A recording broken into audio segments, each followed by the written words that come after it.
ओम नमो भगवते वासुदेवाय।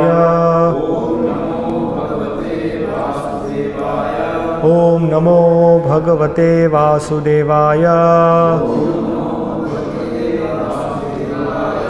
ओम नमो भगवते वासुदेवाय।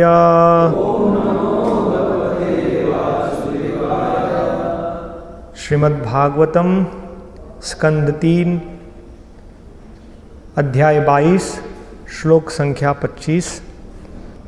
अशक्नुवंस्तद्विरहं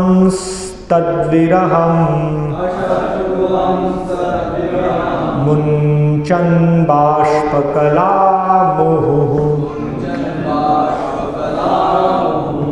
आसिञ्चदम्बवत्सेति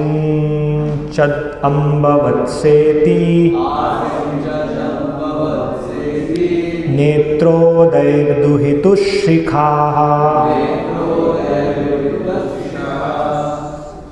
अनुवाद एवं तात्पर्य। कृष्ण कृपा मूर्ति श्री श्रीमद् अभय चरणारविंद भक्ति वेदांत स्वामी श्रील प्रभुपाद द्वारा सम्राट अपनी पुत्री के वियोग को न सह सके, अतः उनके नेत्रों से बारंबार अश्रु झरने लगे और उनकी पुत्री का सिर भीग गया। वे विलख पड़े, मेरी माता, मेरी प्यारी बेटी। तात्पर्य, अम्ब शब्द सार्थक है। कभी कभी पिता अपनी पुत्री को प्यार से माता अथवा कभी मेरी बिटिया कहकर पुकारता है। विरभाव इसलिए उत्पन्न होता है क्योंकि जब तक कन्या का विवाह नहीं होता वह अपने पिता के घर पर रहती है, किंतु जो ही उसकी शादी हो जाती है वह परिवार की कन्या नहीं रह जाती, उसे अपने पति के घर जाना पड़ता है, क्योंकि विवाह के बाद वह अपने पति की संपत्ति बन जाती है। मनु संहिता के अनुसार स्त्री कदापि स्वतंत्र नहीं रहती। जब तक विवाह नहीं होता वह अपने पिता की संपत्ति रहती है, और जब तक उसके बाल बच्चे बड़े नहीं हो जाते और स्वयं सयानी नहीं हो जाती अपने पति की संपत्ति बनी रहती है। स्त्री सदा ही अपने पिता, पति अथवा पुत्रों पर आश्रित रहती है। ऐसा हमें देवहूति के जीवन में आगे देखने को मिलेगा। देवहूति के पिता ने अपना उत्तरदायित्व उसके पति कर्दम मुनि को सौंप दिया, और उसी तरह कर्दम मुनि अपने पुत्र कपिल देव को सौंपकर गृह त्याग कर चले गए। इन घटनाओं का वर्णन अपने कथनों में एक एक करके किया जाएगा। अशक्नुवंस्तद्विरहं मुञ्चान् बाष्पकलामुहुः आसिञ्चद अम्बवत्सेति नेत्रोदैर्दुहितुशिखाः। सम्राट अपनी पुत्री के वियोग को न सह सके, अतः उनके नेत्रों से बारंबार अश्रु झरने लगे और उनकी पुत्री का सिर भीग गया। वे विलख पड़े, मेरी माता, मेरी प्यारी बेटी।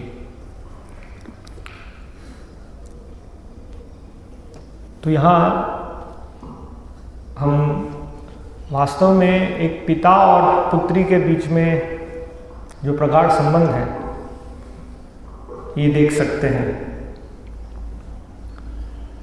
हमने बहुत सारे सामाजिक विषयों पर श्रील प्रभुपाद के तात्पर्य द्वारा चर्चा की।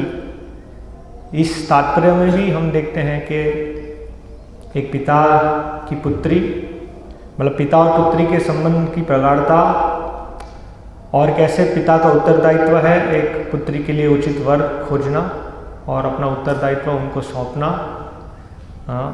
और माताओं की जीवन की अवस्थाओं के बारे में यहाँ पर श्रील प्रभुपाद अपने तात्पर्य में चर्चा करते हैं। तो हम देखते हैं कि स्वयंभू मनु महान सम्राट है, और जो सम्राट है उनका कार्य क्या है। कर्दम मुनि आगे के अध्यायों के में वर्णन करते हैं कि आप अपना शस्त्र लेकर पूरे राज्य में भ्रमण करते हैं, जिससे जो चोर उचक्के हैं उनके हृदय में भय उत्पन्न हो और उनको दंड देना। ये वास्तव में क्षत्रियों का धर्म है। क्षत्रिय ही प्रजा रक्षान शस्त्र पाणी प्रदंडयन निर्जित्य परसैन्यादि क्षितिम धर्मेण पालयेत्। तो भगवान जो वास्तव में धर्म की संस्थापना करते हैं, भगवान के आदेशों को इस जगत में स्थापित करना, अंततोगत्वा ऐसा स्थिति हो इस समाज में जो आध्यात्मिक जीवन के लिए अनुकूल हो। हर एक व्यक्ति के, हर एक जीव का रक्षा हो हानि से, चाहे वह शारीरिक हो, मानसिक हो, सामाजिक, अलग अलग स्तर पर। ये वास्तव में एक क्षत्रिय का कार्य है। तो क्षत्रिय कार्य है हाथ में शस्त्र लेकर दंड देना। तो ये कैसा है? ये कठोर कार्य है, हृदय कठोर चाहिए, सबके लिए संभव नहीं है दंड देना। तो स्वयंभू मनु पूरे विश्व के सम्राट है, और उनके राज्य के कारण, उनकी जो राज व्यवस्था है उसके कारण जो भी चोर उच्चक्के हैं, जो अधर्मी हैं, उन सब के हृदय में भय है। तो सामान्य रूप से हम देखते हैं कि ऐसा प्रतीत होता है कि ऐसे व्यक्ति बहुत कठोर हैं, उनके हृदय में कोई प्रेम या आसक्ति होगी या नहीं होगी। लेकिन यहाँ उनका जो व्यक्तिगत जीवन है, वो हम देखते हैं कि एक प्रकार का आसक्ति, प्रेम अपनी पुत्री के प्रति, और ये स्वाभाविक है। पिता है, उनका प्रेम है बच्चों के प्रति। विशेष रूप से यहाँ वर्णन है कि अपनी पुत्री के प्रति एक पिता का एक विशेष प्रेम है, पुत्र से भी ज़्यादा पुत्री के प्रति एक प्रेम है।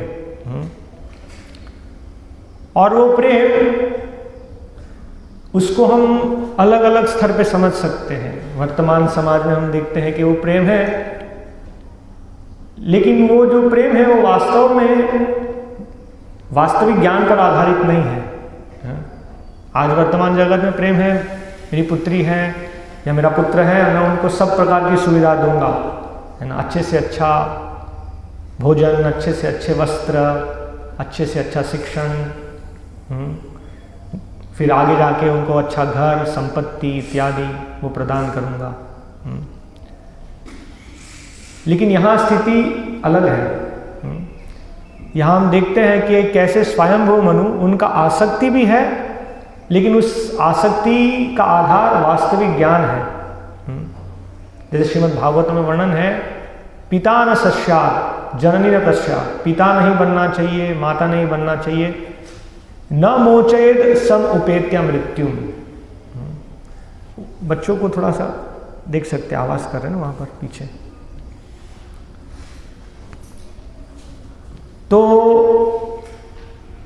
ये जो यहाँ पर जिन विषयों का चर्चा हो रहा है, इसके पूर्व अध्याय के अंतिम भाग में और यहाँ पर श्रीमद् भागवतम शुद्ध भक्ति शास्त्र है, लेकिन सामाजिक विषयों का भी यहाँ पर चर्चा हो रहा है, क्योंकि हम सब इन सामाजिक विषयों से प्रभावित होते हैं। और ये पूर्ण शरणागति, आत्मसमर्पण भगवान कृष्ण के प्रति, वो क्रमशः एक उचित सामाजिक ढांचे से हमें प्राप्त होती है। तो यहाँ इसलिए इन विषयों का चर्चा हो रहा है।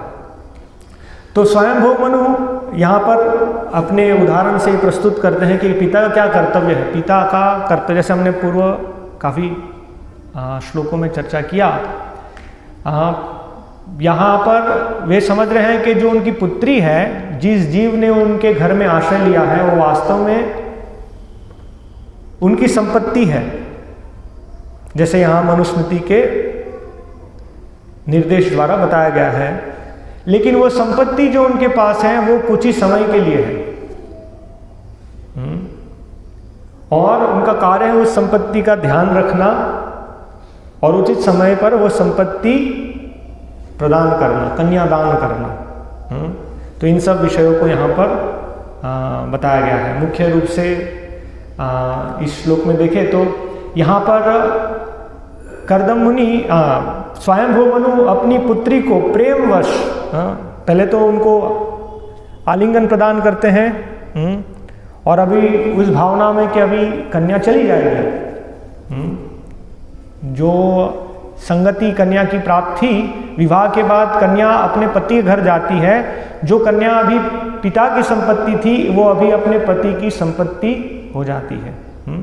हम देखते शास्त्र में वर्णन है कि स्त्री के जीवन में 3 दशाएं होती हैं, चौथी दशा नहीं है। प्रभुपाद एक जगह पर वर्णन करते हैं, there are 3 stages, no 4th stage. तो अपनी बाल्य अवस्था में अपने पिता द्वारा संरक्षण, अपनी युवावस्था में अपने पति द्वारा संरक्षण और अपनी वृद्धावस्था में अपने ज्येष्ठ पुत्र द्वारा संरक्षण।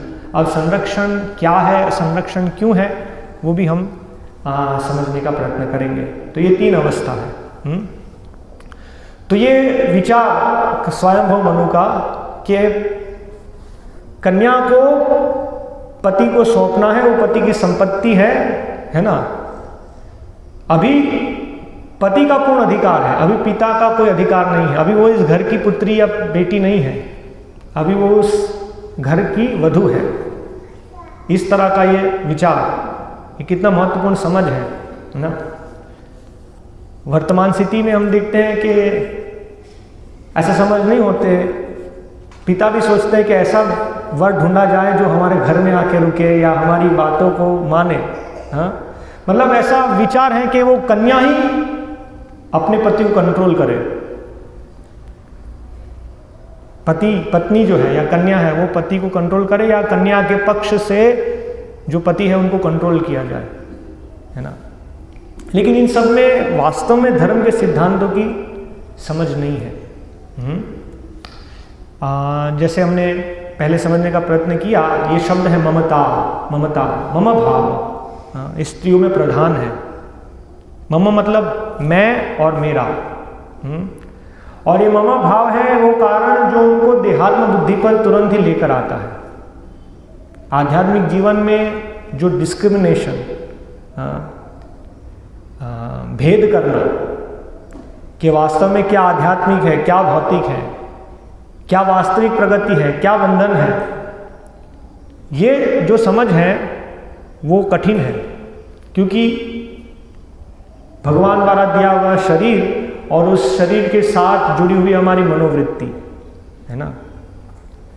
तो जो व्यक्ति शास्त्र की शिक्षाओं में पारंगत है, जैसे वहाँ वर्णन है पश्यन्ति ज्ञान चक्षुषः, जो वास्तव में ज्ञान का अंजन जिन्होंने अपने नेत्रों में प्राप्त किया है, वो ये समझ पाते हैं कि हमारे जीवन के, हमारे पूर्व जीवन के कर्मों के अनुसार हमें एक प्रकार का शरीर मिलता है और उस शरीर के अनुसार हम बंधे जाते हैं। उस शरीर के अनुसार हमारे शारीरिक कार्य और हमारी मनोवृत्ति उस शरीर से निर्धारित होती है।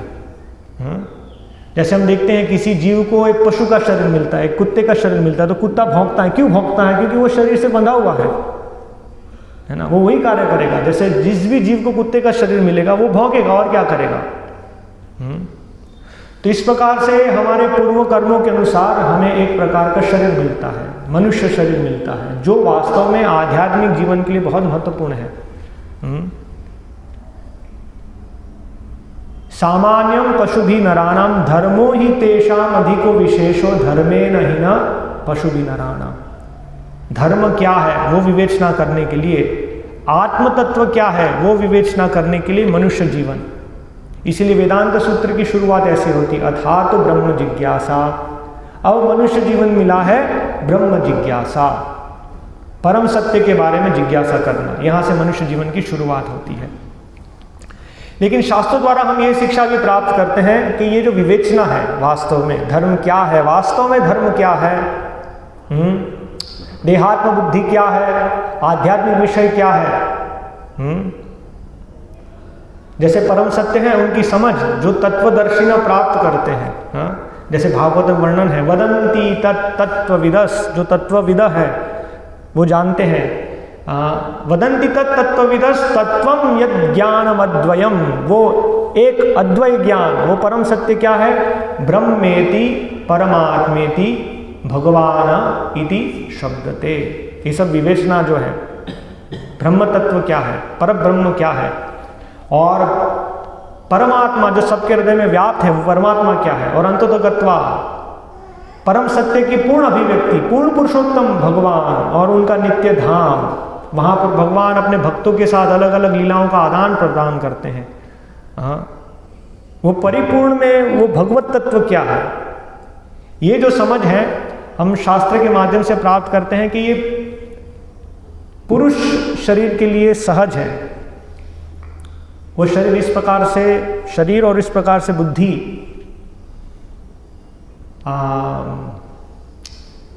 क्या कहेंगे, ज़्यादा अनुकूल है ये विवेचना करना, दार्शनिक विचार करना, आध्यात्मिक विषयों पर दार्शनिक विचार करना, है ना। क्योंकि ये मम भाव रिलेटिवली कम होता है। तुलनात्मक रूप से अगर देखें तो पुरुष शरीर इसके लिए ज़्यादा अनुकूल है।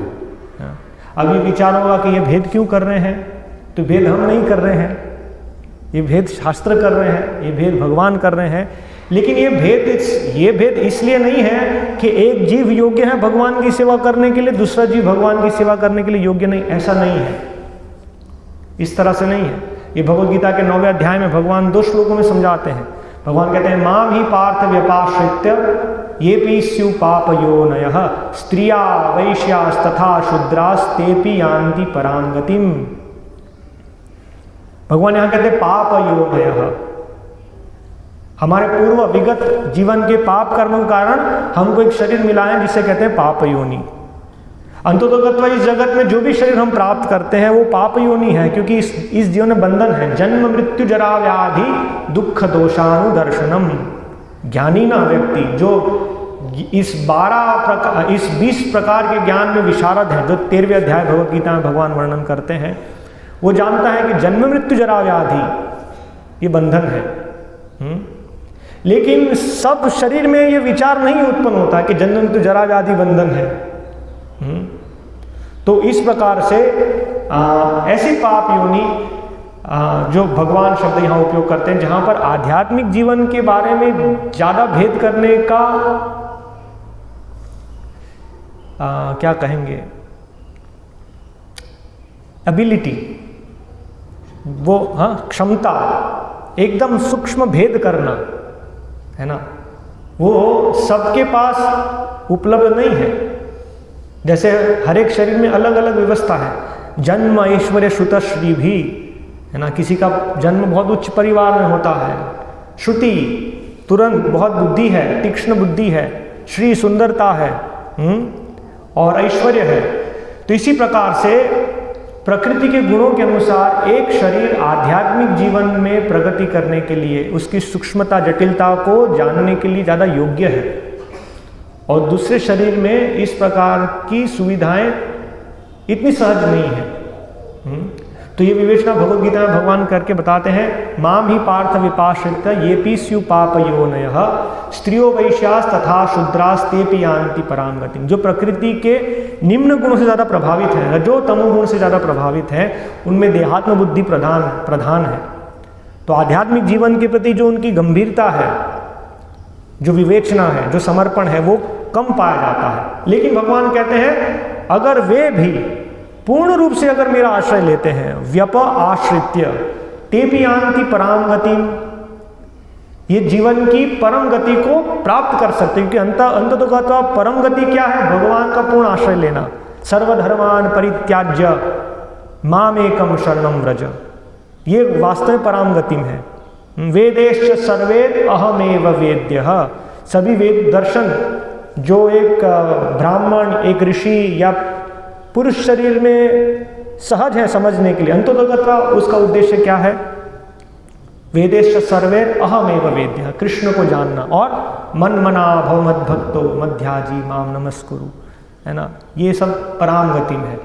तो जो भी भगवान का पूर्ण आश्रय लेता है वो इस अवसर को प्राप्त करता है। लेकिन फिर भी भगवान यहाँ विवेचना करते हैं।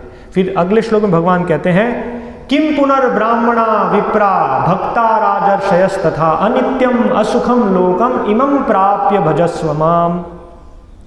कि दूसरी ओर एक वर्ग है जो प्रकृति के गुणों से प्रभावित हैं, लेकिन उच्चतर गुणों से प्रभावित है, सत्व गुण प्रधान। ब्राह्मणा विप्रा भक्ता राजर्षयस्तथा, राज ऋषि, राजा है, राजा सामान्यतः रजोगुण से प्रभावित है, लेकिन ऐसे राज ऋषि जो उन्नत ज्ञान में स्थित है, तो वे ये विचार करते हैं कि ये जगत अनित्यम असुखम, ये जगत में सुख नहीं है और सब अनित्य है इस जगत में। तो इस जगत को प्राप्त करके भगवान की अहेतु की सेवा में स्थित होते हैं। तो भगवान यहाँ बताते हैं कि इन वर्ग का क्या कहना।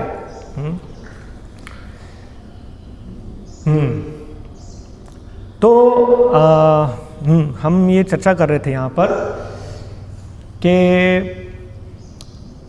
स्वयंभू मनु अपनी पुत्री का जो विरह है वहाँ पर उससे चिंतित हैं, लेकिन उनका जो कर्तव्य है पुत्री के प्रति कि पुत्री को एक योग्य पति मिले जो आध्यात्मिक जीवन में उनका ध्यान रख सके, उनकी जिम्मेदारी ले सके। तो इसीलिए यहाँ पर वे उनको प्रेम से कई बार पुत्री के रूप में और कई बार माता के रूप में संबोधित करते हैं। ये शब्द जो बहुत महत्वपूर्ण है। प्रभुपाद लिखते हैं अम्ब शब्द सार्थक है। कभी कभी पिता अपनी पुत्री को प्यार से माता अथवा कभी मेरी बिटिया कहकर पुकारता है। तो माता वास्तव में हम देखते हैं कि जो माताएं हैं, स्त्रियां हैं, उनके जीवन का जो सबसे महत्वपूर्ण कर्तव्य है वो मातृत्व भाव। उनके जीवन का सबसे ज़्यादा समय जो व्यतीत करते हैं, जीवन के एक अवसर में वो किसी की पुत्री है, जीवन की एक दशा में वो किसी की पत्नी है, लेकिन हम देखते हैं इन सभी भावों में सबसे ज़्यादा समय और जो प्रधान कर्तव्य है उनका वो है मातृत्व भाव। इसीलिए मनु संहिता में ऐसा वर्णन आता है कि वास्तव में स्त्रियों का स्वभाव है मातृत्व भाव। और इसीलिए शास्त्र में पुरुष को सिखाया जाता है कि एक स्त्री को इस भाव से देखना, मातृदेवो भव, मातृवत परदारेषु। ये विचार है जो पहले हम विषय समझ रहे थे कि कैसे पुरुष का जो शरीर है वो थोड़ा अनुकूल है। इसीलिए हम देखते हैं कि शास्त्र के निर्देश वो सब पुरुष के प्रति प्रदान किए गए हैं। जो शास्त्र का जो निर्देश है उनका संबोधन पुरुषों के प्रति है। आज हम देखते हैं कि क्योंकि ये विचार है कि नहीं ऐसा भेद नहीं करना चाहिए, सब एक समान है, इसीलिए भाषाओं में परिवर्तन लिखा है। ही ऑब्लिक शी ऑब्लिक इट, इस प्रकार से ही शैल डू सो, है ना। वो कहते हैं नहीं ये तो भेदभाव है, केवल पुरुषों का संबोधन है। तो he oblique she oblique it, it मतलब ट्रांसजेंडर, पता नहीं कौन सा विषय है ना। क्योंकि आज एक पुरुष स्त्री बन सकता है, स्त्री पुरुष बन सकती है, कुछ भी हो सकता है ना। तो इस प्रकार से विवेचना की जाती है। लेकिन सामान्यतया जो शास्त्र का संबोधन है, वो जो दर्शन विषय है वो विशेष रूप से पुरुषों के प्रति है। अथा तो ब्रह्म जिज्ञासा जन्माद्यस्य यतः, इस प्रकार से हम देखते हैं बहुत सारे शब्दों में उसे जानो, है ना। तो वो पुरुषों के प्रति है। और सामान्यतया जो माताएं हैं वो अपने पिता के संरक्षण में शिक्षा प्राप्त करती हैं, विवाह के बाद अपने पति से शिक्षा प्राप्त करती हैं। इसीलिए उनके लिए पति गुरु के समान है। जो पति ने गुरुकुल में सीखा है वो जब गुरुकुल से गृहस्थ जीवन में प्रवेश करते हैं वे अपनी पत्नी को ये शिक्षा प्रदान करते हैं। तो ये एक स्त्री का स्वभाव है सहायक रूप में। और इस तरह से उनकी वर्ण व्यवस्था में भी उनका स्थान ऐसा है, जो उनके पिता है वैसे वो है, जैसे उनके पति है वैसे वो है। जैसे यदि पति ब्राह्मण है तो स्त्री ब्राह्मणी, यदि पति क्षत्रिय है तो स्त्री क्षत्राणी, इस प्रकार से उनकी विवेचना होती है। और यहाँ पर हम देखते हैं ये जो शब्द जिससे स्वयंभू मनु संबोधन करते हैं, अम्ब माता के रूप में, उनके जीवन का सबसे महत्वपूर्ण कार्य है माँ बनना। इसी प्रकार से भगवान ने उनको शरीर दिया है और ये बहुत महत्वपूर्ण कार्य है, ये स्वधर्म है। तो हम देखते हैं कि माताओं की जो सेवा है भगवान के प्रति वो क्या होगी, कि वे धार्मिक रहें, शुद्ध चेतना में रहें और एक योग्य आदर्श पति के संयोजन में कृष्ण भावना भावित संतानों को इस जगत में आने का अवसर प्रदान करें। इस जगत में जो भी अगली पीढ़ी आएगी, उनका पूरा आधार मातृत्व भाव पर आश्रित है। माताओं की ये बहुत महत्वपूर्ण सेवा है, ये उनका स्वधर्म है। वर्तमान समाज की जो दिशा और जो व्यवस्था है वो इस मातृत्व भाव को पूरा कुचलने का प्रयास है, उससे विपरीत कार्य सिखाता है। विशेष रूप से बचपन से जो विचार के कदम से कदम मिलाओ, जैसे पुरुष पढ़ाई करते हैं आप भी पढ़ाई करो, हम सब एक समान हैं, इन विचारों को थोड़ा सा हम देखेंगे तो हम समझेंगे कि ये विचार जो एक समान बनना, कदम से कदम मिलाना, लेकिन जो प्रयास है वही दिखाता है कि स्त्रियां पुरुषों का अनुगमन करती है, मतलब पुरुष श्रेष्ठ है। हम किसी श्रेष्ठ व्यक्ति को फॉलो करते हैं, है ना। कोई व्यक्ति धनी है, श्रेष्ठ है, तो अन्य लोग भी उसकी तरह धन कमाने का प्रयत्न करते हैं, लेकिन ये प्रक्रिया में ये स्थापित होता है कि वो व्यक्ति श्रेष्ठ है। तो आज के जगत में हम देखते हैं कि ये जो पूरी प्रक्रिया है कि स्त्री पुरुष के एक समान बने, कैसे जो पुरुष कर रहे हैं वो स्त्री करेंगे। अगर पुरुष गन लेकर बॉर्डर पर खड़े हैं तो स्त्री भी 12 घंटे गन लेकर इतना सारा वजन उठाकर वो बॉर्डर पर खड़े हैं। क्यों? क्योंकि एक समान है। अगर पुरुष फाइटर प्लेन चलाते हैं तो स्त्री भी फाइटर प्लेन चलाएंगे। अगर पुरुष ट्रैफिक सिग्नल पर खड़े हैं ट्रैफिक मैनेज करने के लिए, तो स्त्री भी 12 घंटे धूप में ट्रैफिक सिग्नल पर खड़े हैं। यह है कदम से कदम मिलाना। लेकिन वास्तव में ये जो पद्धति है वही दिखाता है कि हम किनको फॉलो करें, जो श्रेष्ठ है उनको फॉलो कर रहे हैं। तो भौतिक स्तर पर हम कभी भी एक समान नहीं हो सकते। ये विचार अपने आप में ही इसका आधार नहीं है।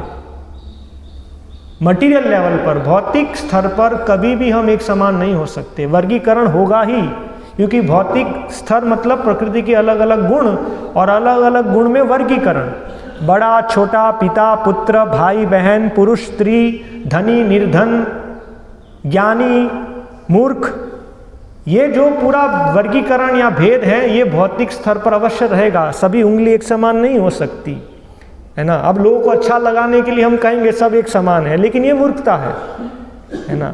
ये भेद नहीं निकाला जा सकता। और भगवान द्वारा दी गई हुई एक वास्तविक वर्गीकरण की प्रणाली, जिसे कहते हैं वर्णाश्रम धर्म, चातुर्वर्णीयम मया सृष्टम, है ना। पुरुषों का विभाजन सामाजिक और आध्यात्मिक रूप से, और स्त्री उनमें सहायक रूप से, वो है स्त्री धर्म, है ना। ये वर्गीकरण है। तो सबसे पहला ये विचार कि सब एक समान है, उसका आधार नहीं है, कृत्रिम है। तो आज का जो सामाजिक व्यवस्था है वो इस विचार से कि सब एक समान, तो माताओं का जो ये मातृत्व भाव है उसको कुचलने का पूरा प्रयास है। और इस प्रयास से हम देखते हैं कि जो वास्तव में महिलाएं हैं वो कभी सुखी नहीं है, दिन प्रतिदिन बहुत डिस्टर्ब्ड है। जैसे उदाहरण, आज जो महिलाएं प्राप्त करना चाहती हैं कि वे भी बहुत बड़े बिजनेस मैग्नेट बन जाएं, वो भी बहुत प्रसिद्धि यश प्राप्त करें,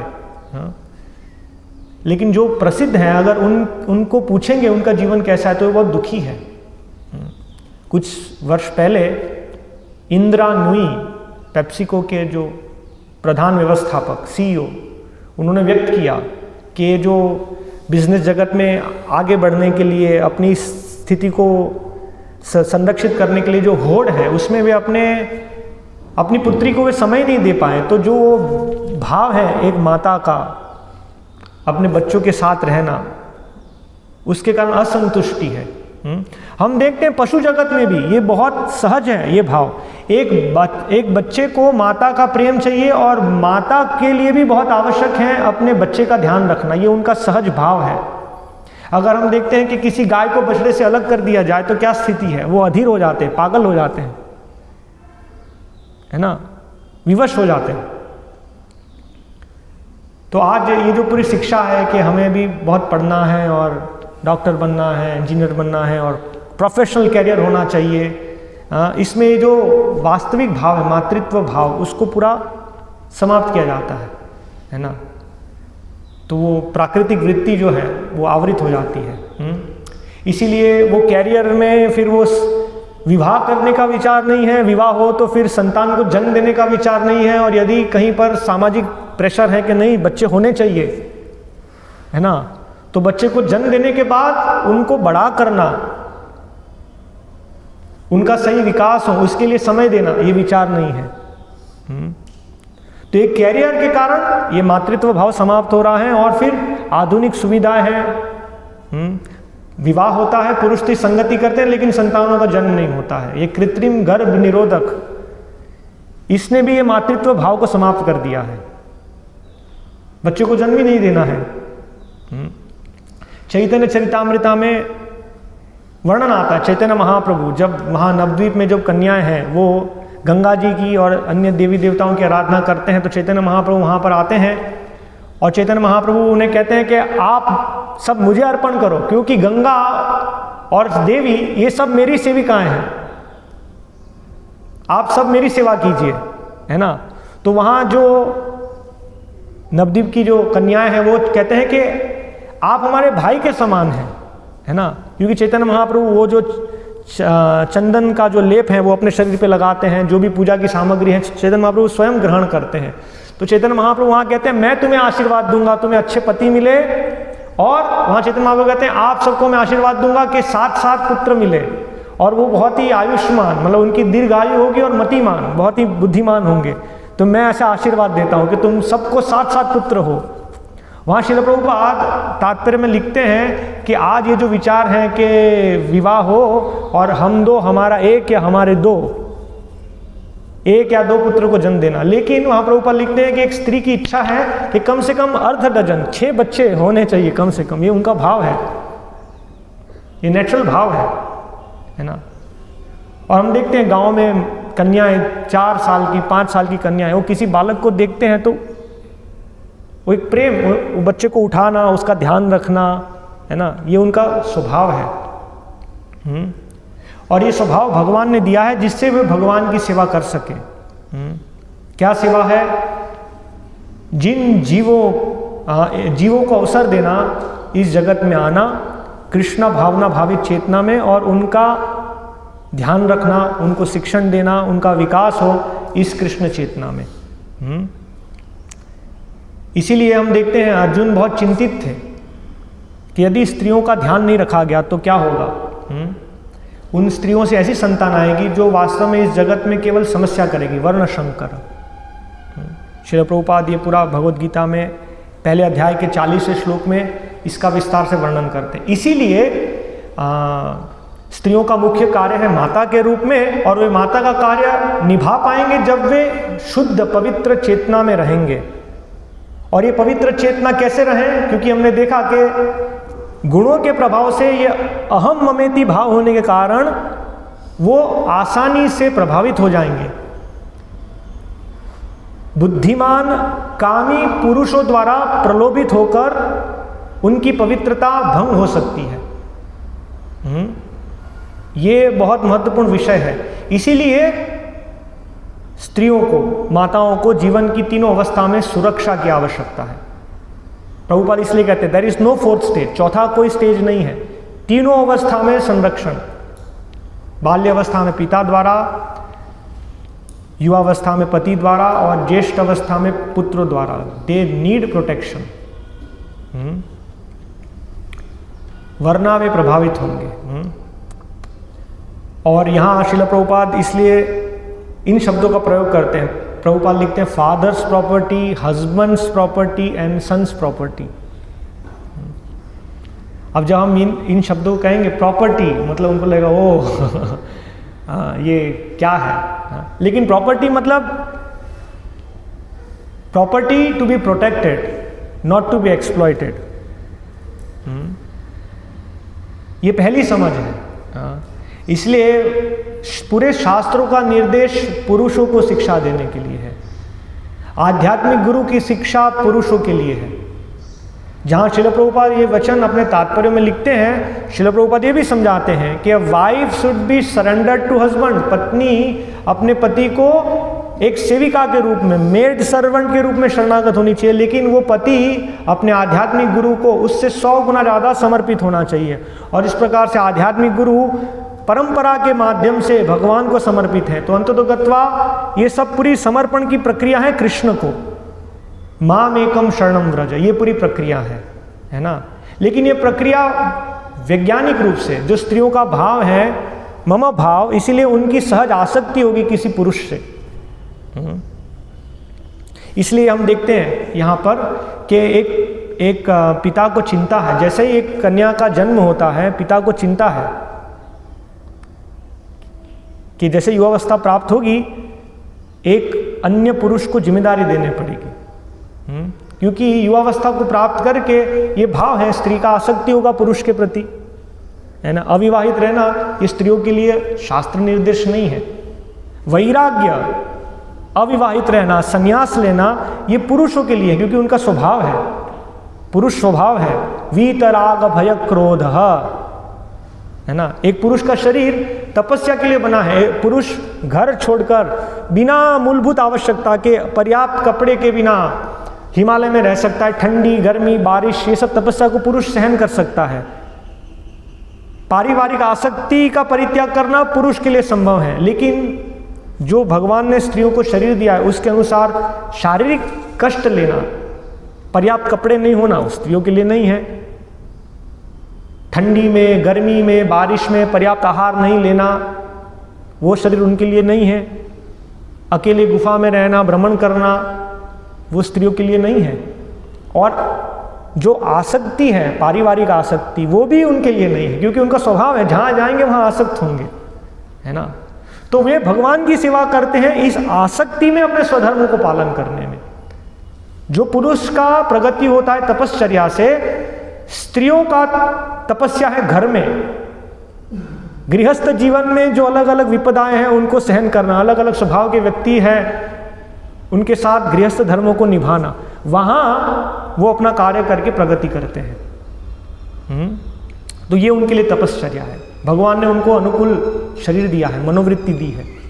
इमोशनली बहुत सारी चीज़ों को स्त्री आसानी से सहन कर सकती है पुरुष की तुलना में।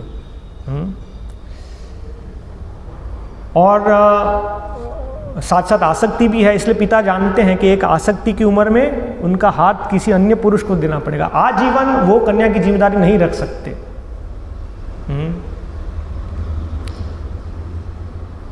ये जो धन है वो पराया धन है, इस धन को किसी और को देना पड़ेगा। यहाँ पर स्वयंभू मनु देवहूति को माता के रूप में संबोधन करते हैं। ये भी वास्तव में चिन्ह है कि जो स्त्रियां हैं वो लक्ष्मी देवी उनके प्रतिनिधि है। इसलिए कन्याओं को घर की लक्ष्मी, गृह लक्ष्मी कहते हैं। उनकी उपस्थिति वास्तव में घर का भाग्य है। शास्त्रों में अनेक उदाहरण है। ये कथन है, यत्र नार्यस्तु पूज्यन्ते रमन्ते तत्र देवताः। जहाँ पर स्त्रियों का आदर होता है, उनको लक्ष्मी की तरह पूजा जाता है, रमन्ते तत्र देवता, वहाँ सभी देवताएं निवास करते हैं, यहाँ वहाँ पर उपस्थित रहते हैं। और तत्रेतास तु न पूज्यन्ते, जहाँ पर नारी का आदर नहीं होता है, सर्वास तत्र फला क्रियाः, वहाँ पर जो भी कार्यकलाप हैं उनका कोई फल प्राप्त नहीं होता। अफल क्रियाः, ये सब शास्त्रों के निर्देश हैं। तो एक पिता जानते हैं कि वो घर की लक्ष्मी है, एक समय पर ये लक्ष्मी का दान देना होगा। पति भी जानते हैं। शास्त्र के अनुसार जो उनका प्रशिक्षण हुआ है, ब्रह्मे चरति इति ब्रह्मचारी, ब्रह्मचारी जीवन में आध्यात्मिक जीवन का अनुशीलन, और फिर आध्यात्मिक जीवन में आगे बढ़ने के लिए जो कुछ हृदय में भौतिक कामनाएं शेष हैं, इसीलिए वो गृहस्थ जीवन में प्रवेश करते हैं, तो पत्नी को सहधर्मिणी के रूप में स्वीकार करते हैं। वे जानते हैं कि ये मेरी संपत्ति नहीं है, ये कृष्ण की संपत्ति है। ये पहली शिक्षा है ना। तो कई बार हम देखते हैं, हम जब प्रवचन देते हैं इन विषयों पर, तो माताओं द्वारा प्रश्न आता है कि यदि पति धार्मिक नहीं है तो क्या किया जाए, है ना। तो वास्तव में हम देखते हैं कि एक पुरुष धार्मिक नहीं होता है, उसके सभी कारणों में एक प्रमुख कारण है कि माता पिता द्वारा प्रशिक्षण नहीं है ना। विशेष रूप से माताएं, यहाँ जैसे वर्णन है कि माताएं मतलब स्त्रियां एक योग्य पुरुष की संगति में, शुद्ध चेतना में ऐसे जीवात्माओं को जगत में आने का अवसर देते हैं। तो माता सबसे पहले गुरु है। तो हम देखते हैं कहीं ना कहीं माता पिता का दोष है आध्यात्मिक शिक्षण नहीं देना। और हम देखते हैं कि जहाँ इस प्रकार से विषय प्रश्न भी होता है कि यदि पति धार्मिक नहीं है तो, है ना, वो माता पिता कितना प्रयास कर रहे हैं अपने संतानों को गंभीर शिक्षा देना आध्यात्मिक जीवन में। अब आध्यात्मिक जीवन में जो गंभीर शिक्षा, उसका पहला स्टेज है ब्रह्मचर्य, ब्रह्मे चरति इति ब्रह्मचारी। लेकिन वो कैसे होगा? ब्रह्मचारी गुरुकुले वसंदान तो गुरोहितम। कितने माताएं तैयार हैं अपने बच्चों को, अपने घर को छोड़कर गुरुकुल में जाने देने के लिए? कितने तैयार हैं, है ना? कई बार 1-2 दिन भी बच्चे मंदिर आते हैं तो माताओं को चिंता हो जाती कि वहाँ ब्रह्मचारियों का संगति करेगा, अटैच हो जाएगा तो समस्या हो जाएगा, फिर तो घर छोड़ देगा ये। नहीं, उसमें घर में ही रखो। घर में रखो मतलब घर का पूरा विषय क्या? इंद्रिय भोग, सोना, उठना, खाना, टीवी देखना, यही घर का विषय है। तो उस पारिवारिक पूरे परिवेशन में जब कोई पुरुष इंद्रिय भोग के वातावरण में बड़ा होता है तो आगे जाके इंद्रिय भोग ही करेगा, है ना? फिर हम विचार करते हैं कि वो तो आध्यात्मिक नहीं है, वो धार्मिक नहीं है। क्यों? क्योंकि माता पिता हैं, उनमें माताओं का भी एक प्रमुख रोल है। उन्होंने कभी भी आसक्ति परित्याग नहीं की। कल उठ के वो किसी के पति बनेंगे तो वो कब वो जिम्मेदारी लेंगे? जब उनका सही प्रशिक्षण हो। हाँ, इसलिए यहाँ हम देखते हैं कि स्वयंभू मनु इतने बड़े सम्राट हैं, लेकिन अपनी पुत्री के लिए उचित वर खोजने में स्वयंभू मनु कर्दम मुनि बहुत धनी नहीं है, लेकिन आध्यात्मिक जीवन में बहुत उन्नत है। इसलिए अपनी कन्या का हाथ या जिम्मेदारी उनको सौंपते हैं। तो एक आध्यात्मिक जीवन में प्रशिक्षित पुरुष अपनी पत्नी को अपनी संपत्ति, वास्तव में लिखा है पत्नी का भाव होना चाहिए कि वो पति की संपत्ति है, और पति का भाव होना चाहिए कि वास्तव में इस जगत की सारी संपत्ति कृष्ण की संपत्ति है। तो इस तरह से वो उनको भगवान की सेवा में नियोजित करते हैं। लेकिन कब नियोजित कर पाएंगे? जब ये आत्मसमर्पण भाव है तब। जब पत्नी अपने आप को प्रदान करेगी पति को, तब आध्यात्मिक चेतना में युक्त पति उसको नियोजित कर पाएंगे। हाँ, जहां आत्मसमर्पण नहीं है, पति आध्यात्मिक भी है लेकिन पत्नी कहती है अगर यही सब करना था तो विवाह क्यों किया? अगर पूरे दिन कृष्ण कृष्ण कृष्ण करना है तो फिर हमसे विवाह क्यों किया? क्योंकि उनके लिए भी विवाह का समझ है इंद्र तृप्ति, है ना? और ये बहुत सहज है। यदि महिलाओं को, स्त्रियों को प्रशिक्षित नहीं किया गया तो अहम ममेति भाव के कारण वो तुरंत ही देहात्म बुद्धि की ओर अग्रसर होते हैं। उनके लिए स्वाभाविक है अच्छे अच्छे कपड़े पहनना, अच्छे गहने, अच्छा खाना खाना। पड़ोसी के पास डाइनिंग टेबल है तो हमारे पास भी डाइनिंग टेबल होना चाहिए, उनके पास 2 कार है, हमारे पास भी 2 कार होनी चाहिए। वो सहज भाव है, तभी वो अपना कार्य कर पाते हैं। उनके लिए मेरा घर, मेरा पति, मेरा पुत्र, ये सहज भाव है। इसीलिए शास्त्र कहता है उसी भाव को भगवान की सेवा में लगाए। हाँ, घर छोड़ने की आवश्यकता नहीं है महिलाओं को। वो उन्नत पुरुषों के लिए, जिनके लिए संभव है, उनके लिए है संन्यास जीवन। तो इस प्रकार से हम यहाँ देखते हैं कि स्वयंभू मनु कर्दम मुनि को अपनी कन्या को प्रदान कर रहे हैं। यहाँ पर हम देखते हैं पिता अपनी पुत्री को कंट्रोल करते हैं बहुत। लेट नहीं जाना, पुरुषों से नहीं मिलना, क्योंकि वो जाते हैं ध्यायतो विषयान पुंसः संगस्थेषु उपजायते। पुरुष स्त्री का कहीं पर भी संपर्क होना तो जैसे प्रभुपाद कहते हैं फायर बटर प्रिंसिपल, अग्नि और घृत, पुंसा घृतक कुंभ प्रमदा अग्नि समाह।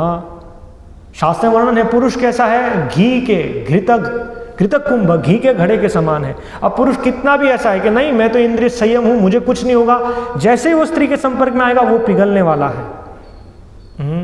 इसीलिए जो विद्वान व्यक्ति वो जानते हैं विद्वांसपि कर्षति मात्रा स्वस्रा दुहित्रा वा न विविक्ता सुनुभवेत्। किसी पराई स्त्री के संपर्क में आना तो बहुत दूर की बात है, वे अपने माता, अपनी बहन या अपनी पुत्री की संगति करने में विचार करते हैं।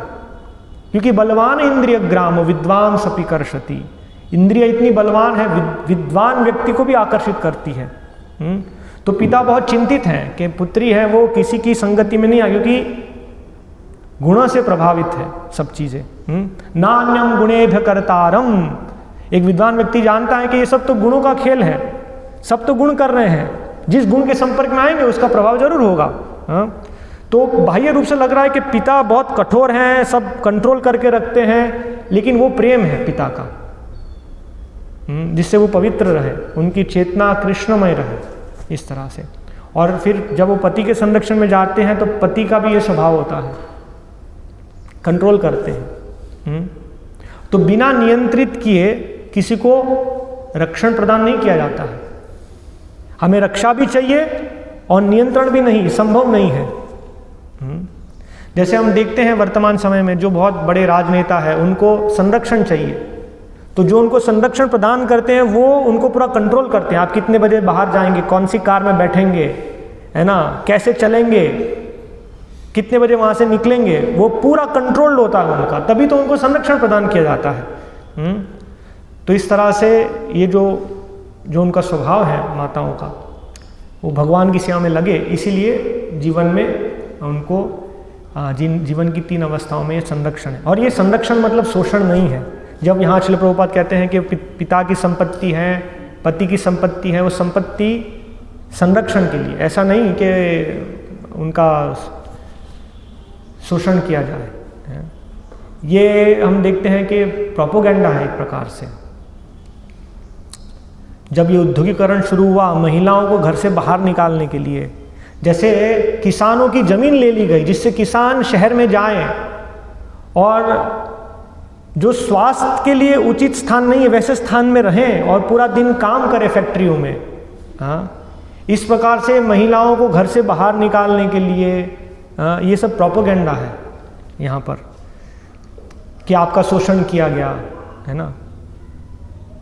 शोषण नहीं, वास्तव में हम देखते हैं वैदिक समाज में वास्तव में आदर है। हर एक स्त्री को हर एक स्त्री को माता के रूप में ये आदर कहाँ है? वर्तमान समय में कदम से कदम मिला हो, लेकिन स्त्री ही एक पुरुष के लिए इंद्रिय विषय ही है और कुछ नहीं है। अगर कोई गंभीरता से देखे कि आज जो महिलाएं बस में, ट्रेन में सब सफ़र करते हैं, हम पुरुषों की दृष्टि देख सकते हैं, किस दृष्टि से वो महिलाओं को देख रहे हैं, है ना। श्रील प्रभुपाद का एक इंटरव्यू है, श्रील प्रभुपाद जहाँ कहते हैं कि स्त्रियों को संरक्षण चाहिए, है ना, तो एक रिपोर्टर श्रील प्रभुपाद से पूछते संरक्षण किससे, महिलाओं को किससे संरक्षण? प्रभुपाद कहते हैं कामुक पुरुषों से, फ्रॉम लस्टी मैन। ये स्थिति है। और हम देख रहे हैं क्योंकि ब्रह्मचर्य के शिक्षण पुरुषों के लिए नहीं है, इसलिए वहाँ इंद्रिय संयम नहीं है ना, और पूरा बम्बार्डमेंट है काम, क्रोध, लोभ, है ना। तो पुरुष भी इस चेतना से पूरा ग्रसित हैं। और हम देखते हैं महिलाओं को भी प्रॉपर ट्रेनिंग नहीं है, वो संरक्षण में नहीं है, इसलिए वो बिना किसी रोक टोक के इधर उधर घूम रहे हैं। बड़े शहरों में हम देखते हैं रात को 2 बजे 4 बजे या तो जॉब के लिए विवश हैं, रात को 2 बजे जा रहे हैं या 4 बजे आ रहे हैं जॉब के लिए। ऐसी स्थिति में तो जहाँ पुरुष की चेतना निम्न है, स्त्रियों की भी चेतना निम्न है, वो समाज कैसे सुखी रहेगा? वहाँ पर फिर अपराध होंगे अलग अलग प्रकार के, है ना। तो इसीलिए बहुत ही सुनियोजित व्यवस्था है यहाँ भगवान की, कि माताओं का स्वधर्म है, मातृत्व भाव, उसका संरक्षण हो। और इसी तरह से वे पूर्ण रूप से संतुष्ट रहेंगे वो सेवा में। और उचित उम्र, उचित आयु पर पिता ये घर की लक्ष्मी उनको एक उचित वर को सौंपे, फिर वो पति एक उचित अवस्था में जब वो गृह त्याग करे तो अपने ज्येष्ठ पुत्र को, यहाँ माता देवहूति के जीवन में हम देख सकते हैं। और यहाँ हम देखते हैं यहाँ एक्सप्लॉयटेशन है, ऐसा नहीं है। माता देवहूति के जीवन में 3 अवस्था हम देखते हैं।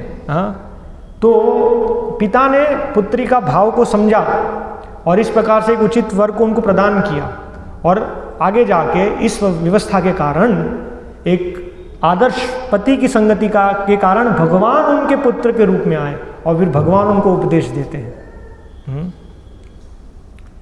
तो ये समझ है। तो पति की संपत्ति है और शोषण भाव से नहीं है। प्रभुपाद एक और स्थान में लिखते हैं कि एक पति, एक पुरुष भाग्यवान है।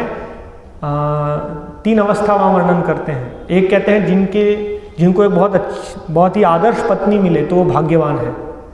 फिर विद्वान पुत्र है तो भाग्यवान है। और तीसरा भी श्रील प्रभुपाद लिखते हैं, मुझे अभी स्मरण नहीं हो रहा है। अच्छे माता मिले।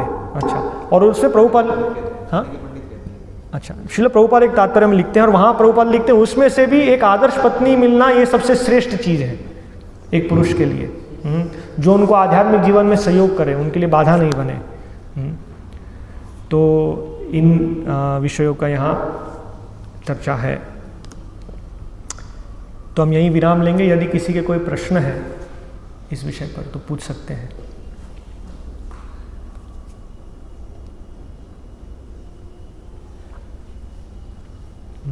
एक छोटी सी चीज़ हम देखते हैं कि एक मातृत्व भाव भी कुचला जाता है और गृहिणी का भाव भी।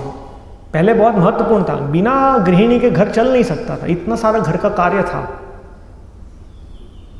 आज तो घर का कार्य सब मशीन करते हैं। उद्योगीकरण जब से हुआ है, उनको घर से बाहर निकाला और घर का कार्य सब मशीन करते हैं। इसलिए वो महत्व ही नहीं है कि गृहिणी की आवश्यकता है घर चलाने के लिए, सब मशीन से होता है। या जैसे प्रसाद, ये भी विचार नहीं है, रेस्टोरेंट में खाते हैं, पुरुष अकेले हैं तब खाते हैं, विवाह करने के बाद दोनों ही बाहर खाते हैं। ये सब क्योंकि वास्तव में गृहस्थ जीवन जो घर है वो सब खंडित हो चुका है ना। जब हम इन चीज़ को समझेंगे, कृष्ण भक्ति के लिए क्या अनुकूल जीवन है, अनुकूल संकल्प, तब ये सब पूरी सामाजिक स्थिति को हम समझ पाएंगे। क्यों घर की आवश्यकता है, क्यों गृहिणी की आवश्यकता है, क्यों संतान की आवश्यकता है ना, इन सब की आवश्यकता क्यों है, ऐसा विचार। जी प्रश्न आता है जी। जैसे भी कुछ समय पहले माता जी आई, एक माता जी आए थे यहाँ पर, उनका कहना था घर गृहस्थी में नहीं जीना चाहती, मैं घर गृहस्थी में नहीं जीना चाहती हूँ। आपसे चर्चा करिए जी। और ऐसा प्रश्न आता है कि पुरुष ही ब्रह्मचर्य क्यों ले सकते हैं, पुरुष ही ब्रह्मचर्य क्यों ले सकते हैं, स्त्रियाँ भी अकेले रह सकती हैं, स्त्रियाँ भी अकेले रह सकते हैं।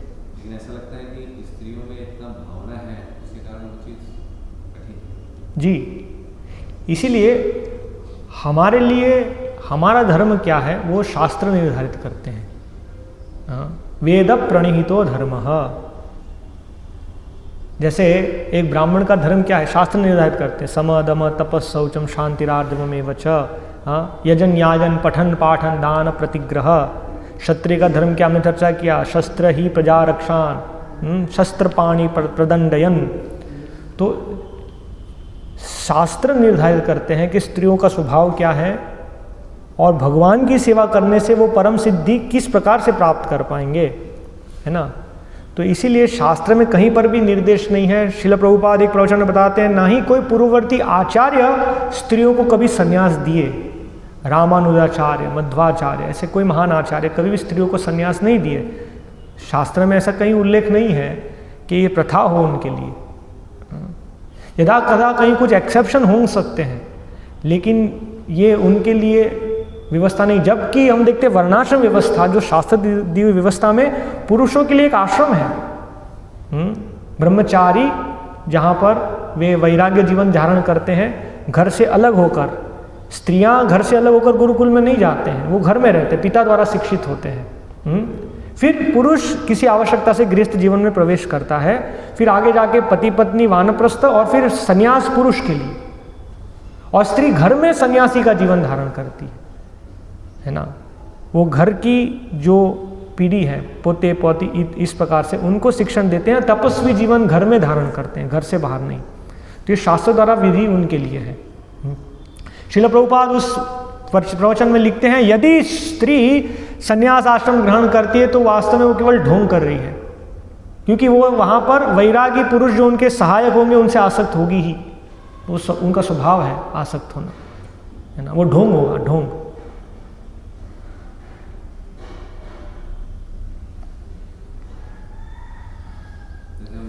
आश्रम में भी देखते हैं, ब्रह्मचर्य आश्रम में पुरुष भी है, उसमें बहुत ज़्यादा अगर भावनात्मक विचार है, बहुत ज़्यादा भावना है, कठिन होता है उनके लिए ब्रह्मचर्य आश्रम में। जी जी।